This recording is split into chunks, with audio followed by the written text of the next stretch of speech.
Білім адам баласының ортақ қазынасы. Халық кемеліне келіп, өсу үшін ең алдымен азаттық пен білім қажет. Білім бақтың жібермейтін қазығы, білімсіз бақ әлдекімнің азығы.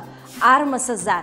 Мен Құрманбаева Сандуғаш Бабабек қызы, ана тілімен халықтың сарқылмас байлығы саналатын қазақ әдебиеті пәнінің мұғалімі, Сералы Лапин атындағы нөмірі 261 орта мектептің қазақ тілі мен әдебиеті кафедрасының жетекшісімін. Бірлестік біз, қазақ тілін дәріптеген бірлестік біз, ұйымшыл боп әрқашанда үндестік біз. Лапин атты мектебіміз, өткен қыс жаз көктеміміз, ұстазбыз. Ақылшы ұстаз Рашапай, елге білдер 18, барлығы да білімді білсеңіз. Магистр бар сарапшы, модератор жас маман, зерттеуші мен биік қой еңсеміз. Адам жүрегінің бақтарын суаратын, сап алтындай таза арнасы болады. Ол рухани байлығы.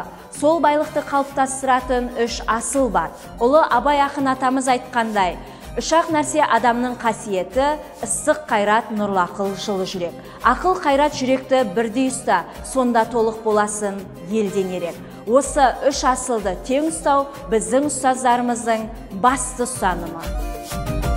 Бірлестік біз, әдебиетті ұлықтаған бірлестік біз, ізденуді ұмытпаған бірлестік біз, басшымызда тіл маманы, жақыт жырлар жырлағаны ұстазбыз. Ақылшы ұстаз Рашапай, елге білдер 18, барлығы да білімді білсеңіз. Магистр бар сарапшы, модератор жас маман, зерттеуші мен биік қой еңсеміз.